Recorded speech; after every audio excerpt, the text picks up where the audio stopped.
Signs and symptoms of a trauma bond. When you're dealing with somebody in your practice or family or whoever, here are some of the things that you might be looking for or they might be showing symptoms of. First, symptoms of PTSD, just basic PTSD symptoms. Now, granted, PTSD might be coming from something else, but that's when I go back and say, do a little digging into the past and look at whether or not trauma bonds have happened in their family of origin. I'm definitely looking for that. Krista said, it appears, however, that most narcissists are able to adapt quickly and can read people. Doesn't that suggest a level of sophistication in thinking and reasoning? They're reading people's vulnerabilities. That's all they're reading. So if you want to call it sophistication in the sense that they know to look for vulnerabilities, yes, but that's all they're looking for is what is it that I can get from this other person. But it's not, they don't have this fabulously in-depth way of thinking and reasoning. In fact, I don't know that they necessarily reason at all. I think they try different tactics and whatever works or whatever sticks is what they use.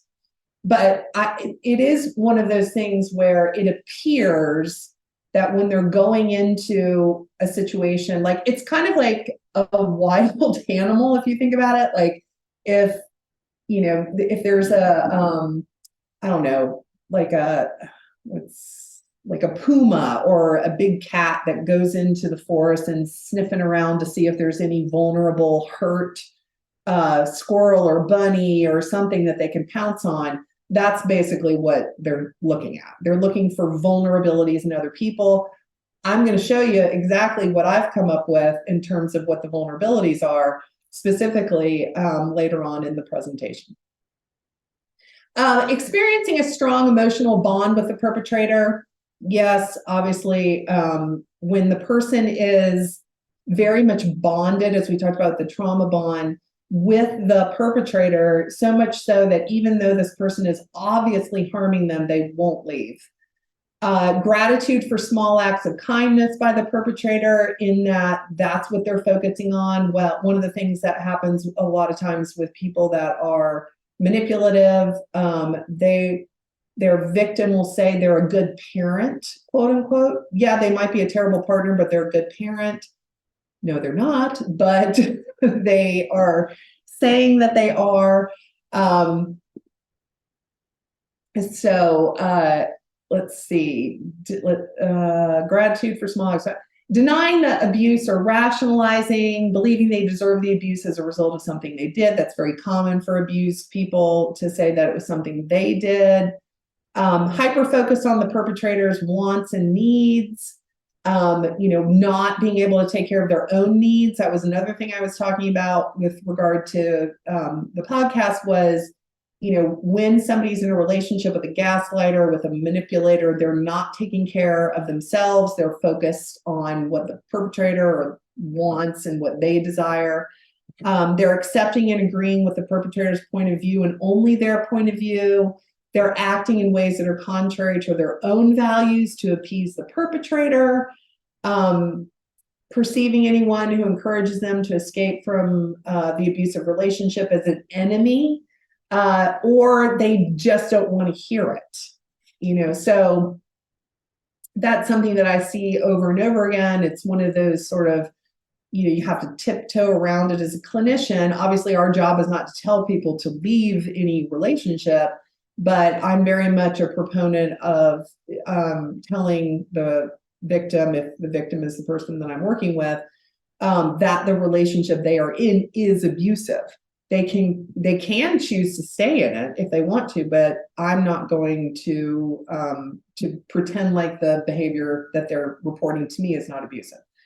And then difficulty leaving an abusive relationship and fear of retaliation from the perpetrator if they do so, which is very common because certainly there are threats that manipulative, gaslighting, narcissistic people will give to the victim that suggests that they might end up getting hurt, or they'd lose their kids, or they're not going to get any money, or some of those things. They'll use that as a tactic to keep the person with them.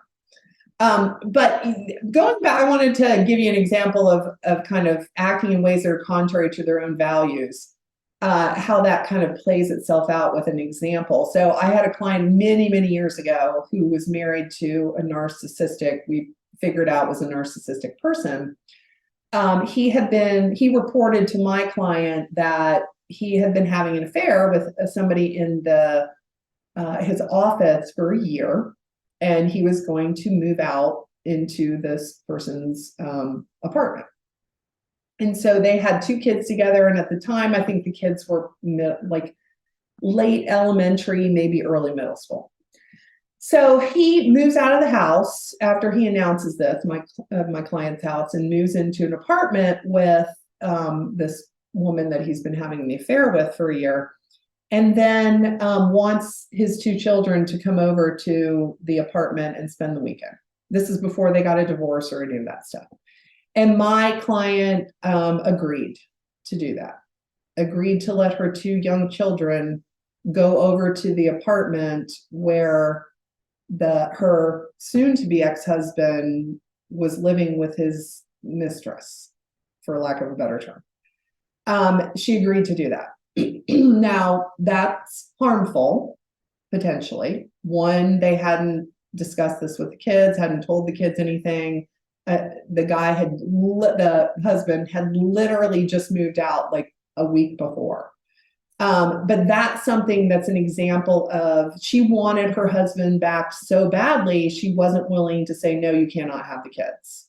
We're not going to do it like that. Like, you can come over and see the kids. You can take the kids to the hotel. You can do anything other than have 2 small kids come and visit you for the weekend at your new girlfriend's house. So that's just an example of things that happen. And that was a trauma bond. She did eventually divorce him and moved on, and, all of that sort of stuff. But it took quite a while to work on that trauma bond.